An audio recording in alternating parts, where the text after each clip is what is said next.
Berarti tidak sempurna kan? Nah, silakan jawab. Boleh nunjuk sebelum Bapak. Nah, kemana tuh?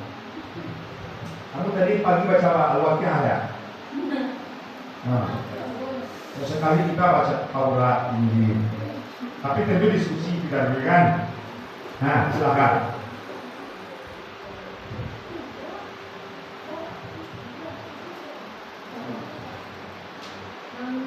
Al-Quran itu sudah sempurna. Yang dibilang dalam Al-Quran tidak Taurat sama Injil itu yang kita amalkan itu yang sekarang itu udah banyak diubah sama orang-orang musyrik. Itulah nggak perlu kita mendalami Taurat sama Injil. Tidak diubah ya? Ya. Coba ulang baca ayat tadi, memang berubah kan? Coba baca ayatnya. Nah, ini memang betul dong, dia yang bilang itu betul, tapi kita buktikan hari ini. Apa betul katanya? Surat berapa tadi? Surat 5 ayat 47 tadi kan? Coba baca. Ini yang diskusi ya kan? Enak benar. Dan hendaklah pengikut Injil memutuskan perkara menurut apa yang diturunkan Allah di dalamnya. Ya. Barang siapa tidak memutuskan perkara menurut yang diturunkan Allah, maka mereka itulah orang-orang fasik. Ayat kan? Nah, kata kamu tadi kan di dalam Al-Quran tadi kan? Terus apa?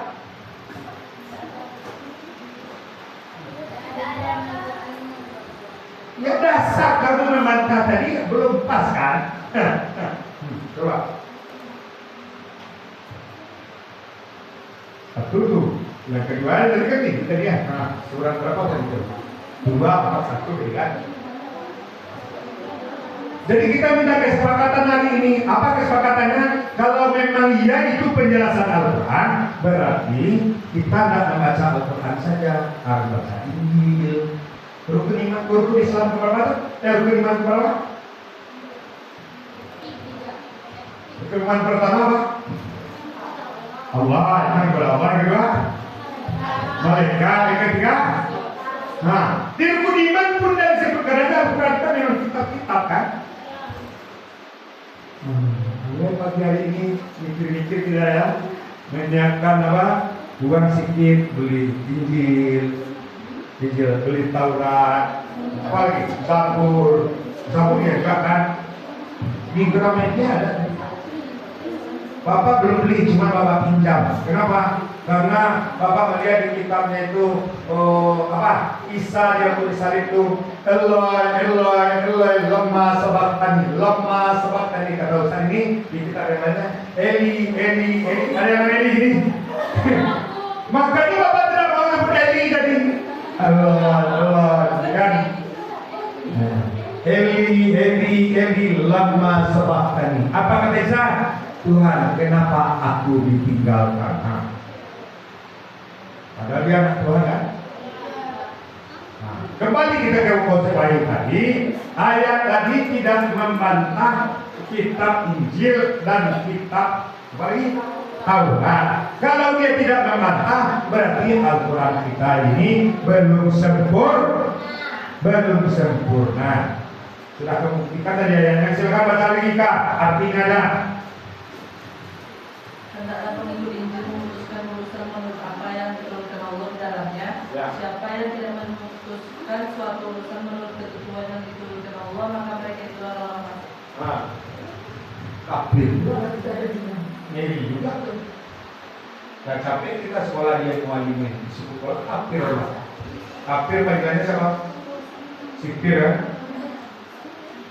Bahaya tuh. Nah, silakan siapa yang mau membantah, karena kita ini berdiskusi. Nah, di waktu diskusi itu ada kebenaran yang akan kita sepakati. Silakan baca jawab Keisa Noviarti.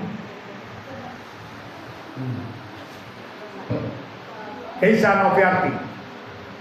Siap-siap Lydia. Keisa dulu. Pertanyaannya, Al-Quran ini belum sempurna. Kenapa? Karena ada yang perlu kita imani dan kita baca setiap hari, kitab Taurat dan Injil. Nah, gimana tuh?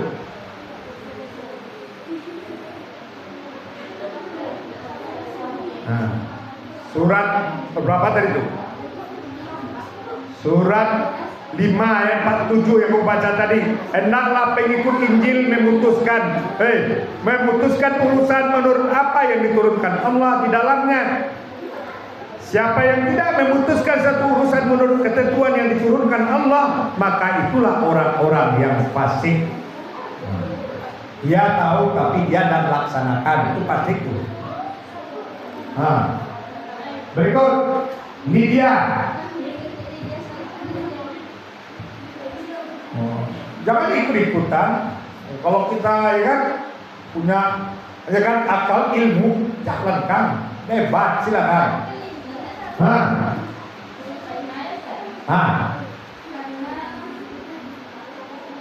Ini dia, silakan ya. Buktinya sempurna itu apa? Karena di dalam Al-Quran itu dia mengajarkan semua kitab-kitab misalnya Injil, Taurat. Oh gitu ya. Mantap juga Pak, udah sempurna Al-Quran itu Pak. Jadi tidak perlu kita baca Injil. Perlu juga, alhamdulillah. Tidak perlu dong. Taurat? Karena apa? Lebih sempurna Al-Quran lagi Pak. Nah itu satu.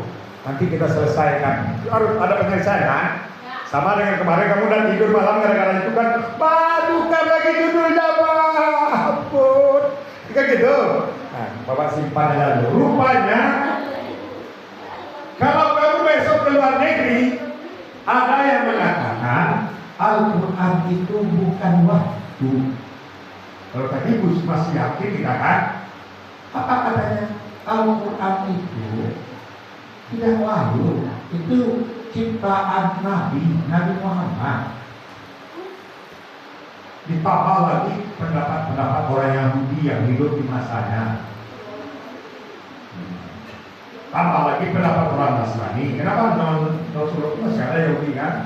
Nah, bagaimana kamu menjawabnya? Kenapa? Karena obat dia macam-macam kepada orang orientalis itu. Makanya ada juga orang yang murtad. Tapi sebagian besar ada juga yang malah kan. Nah, sekarang bertanya, kalau ada orang yang mengatakan katanya Al-Quran itu bukan wahyu, Al-Quran itu buatan Nabi, karangan Nabi. Nah, silakan. Sebelum siapa yang mau membantah? Ya buktinya itu memang Nabi yang membuat Al-Quran itu katanya.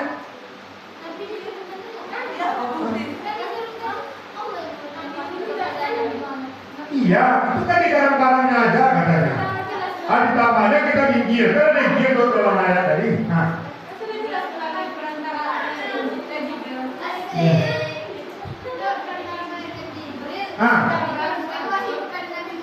Tapi orang orientasi bilang, salah tuh.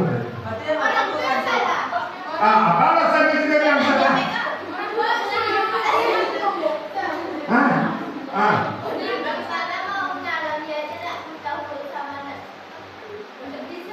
Oh itu pula jawabannya. Iya bukan bro. Iya tapi kawannya kan orang Yahudi ini tidak pintar, orang Nasrani itu tidak pintar. Sampai saking pintarnya, belum lagi jadi nabi. Oh engkau Muhammad adalah orang yang bisa dipercayai. Apa nama gelarnya? Kalau begitu memang dia bisa dipercayai. Dipercayalah kitab-kitab Yahudi itu, Nasrani itu. Lahirlah Al-Quran, kata orang orientalis. Bagaimana kamu jawabnya? Kamu saudara kenapa? Musuhnya orientalis nanti. Bapak menyampaikannya memang ada upaya. Aku ajalah diskusi murid-murid mualimin yang kelas 12 yang perempuan IPS itu kan. Walaupun agak stres sedikit ya kan. Tapi mudah-mudahan ada yang stres kemarin. Ustadz laki beda kaget. Dalam sejarah debat kamu orang yang paling luar biasa. Luar biasa. Coba luar biasa tuh nggak apa-apa, jangan dipasar. Bagaimana menurut pendapat orang Yahudi mengatakan orang Nasrani bilang, termasuk yang di Amerika itu bilang Al-Quran itu adalah made in Nabi Muhammad. Nah, apa dasarnya bilang dia anak Allah? Nah. Oh gitu ya? Hah? Karena? Oh egois dia ya, Masya Allah. Makanya kadang-kadang perlu juga kita ikut orang egois.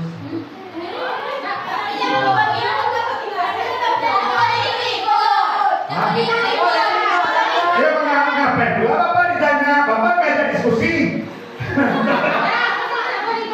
Nah, jadi yang penting itu kita bangsa aja ini, katanya Injil itu diakui dalam Al-Quran, kita ikut aja itu. Kenapa?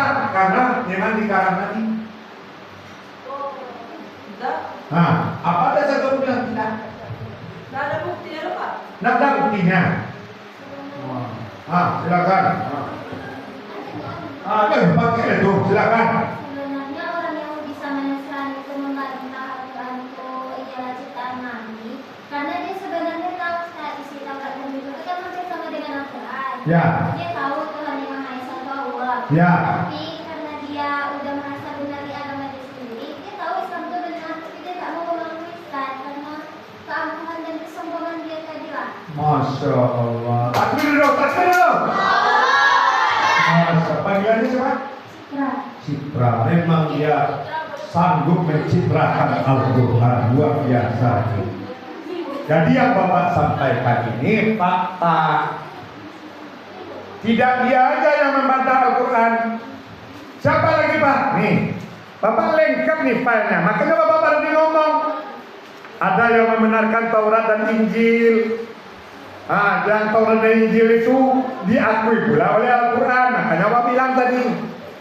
Rupanya karena ego kata si Citra. Citra dong? Ego. Ya taruh iya. Tapi bagaimana? Ini pertanyaan berikut. Bapak kasih pertanyaan berikut. Ada juga di antara kalangan mengatakan dan membanding-bandingkan Al-Quran itu apa katanya? Kok mirip dengan Injil ya? Tuh. Kemudian lagi karena dia mirip dengan Injil, rupanya sebelum-sebelumnya itu ada juga yang meniru. Siapa namanya? Bapak sebutkan orangnya. Yang pertama, Abdullah bin Al-Muqaffa. Satu. Yang kedua, Musalamah Al-Kazzab. Itu diantaranya yang Bapak baca ini. Sampai-sampai Musalamah Al-Kazzab itu membuat ayat-ayat. Kita bacakan ayatnya. Salah satu ayat yang dibuatnya itu ini ya. Kalau istilah kita ayat palsu namanya. Apa ayat yang dibuat itu? Yaitu ya Dibda bin Dibda'ai naqib ma tuqib ala kifil ma wa asfalaki tin. Artinya wahai kata. Itu ayat tuh wahyu tuh. Wahai kata. Anak dari dua kata. Kan? Suara sesukamu. Bagian atasmu di air, bagian bawahmu di lumpur. Karya wahyu dari Musalamah Al-Kazzab. Ini buktinya, ya kan? Ada orang yang menandingi Al-Quran, dibuatnya belayar, betul? Ternyata komentar orang di waktu wahyu itu dibuat oleh Musalamah tadi. Yang pertama, apa komentar orang? Masa yang dicampur aduk hewan itu dengan dia yang lain itu ada dengan wanita, kemudian lagi masa dia tidak terstruktur berbeda betul dengan wahyu katanya. Akhirnya Musalamah Al-Kazzab berbohong besar itu mati di saat peperangan. Betul? Mati dia. Ini membuktikan bahwasanya ada orang-orang yang tidak setuju Al-Quran itu wahyu. Makanya tirunya. Nah sekarang Bapak lanjutkan. Ini udah selesai tadi ya. Pembuktian wahyu, betul? Karena kamu ini yang kamu tunggu. Silahkan buka surat 2 ayat 23 24.